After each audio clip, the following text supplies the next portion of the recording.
May maaga pamasko sa mga sineserbisyohan ng Meralco.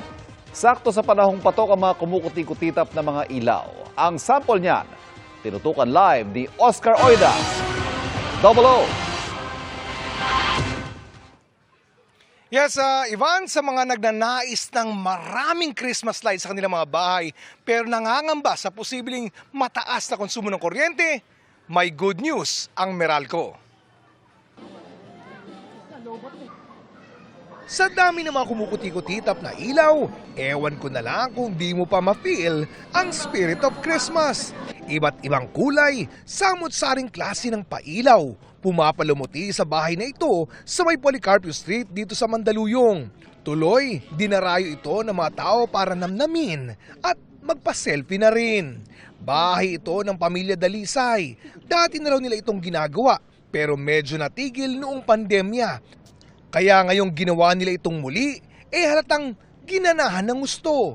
Mapasa ang anggulo mo man kasi tignan, magniningning ang kanilang tirahan, maski pa sa may bubungan. Ang tanong, baka naman sobrang mahal niyan sa kuryente.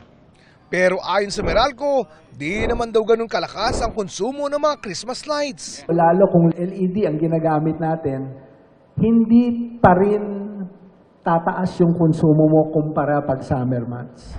Ang good news pa, singil sa kuryente ng Meralco ngayong Disyembre.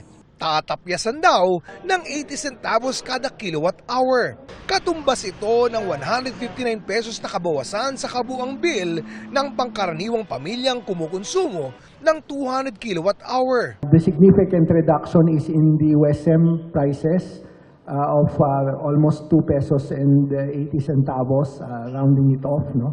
And primarily because of lower demand and better dispatch from the power plant. Nakatulong din daw ang paglakas ng piso laban sa dolyar.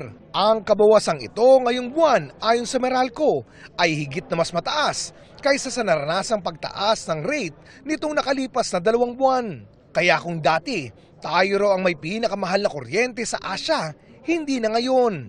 Ayon sa International Energy Consultant o IEC, isang Australia-based consulting firm, sumusunod na lang tayo sa Singapore at Japan, habang pang 21 naman out of 46 na bansa globally. Pero iba, nagmura man ang presyo ng kuryente ayon sa Meralco ay dapat maging masinop pa rin tayo sa paggamit nito. Pag malalim na ang gabi at wala naman ang tumitingin, maigirong patay na ang mga Christmas lights at sindihan na lamang sa susunod na gabi. Ivan? Maraming salamat, Oscar Oida. Mga kapuso, samahan nyo kaming tumutok 24 oras. Bisitahin at mag-subscribe sa GMA Integrated News sa YouTube. Sa mga kapuso abroad, bisitahin ang GMA Pinoy TV at www.gmanews.tv.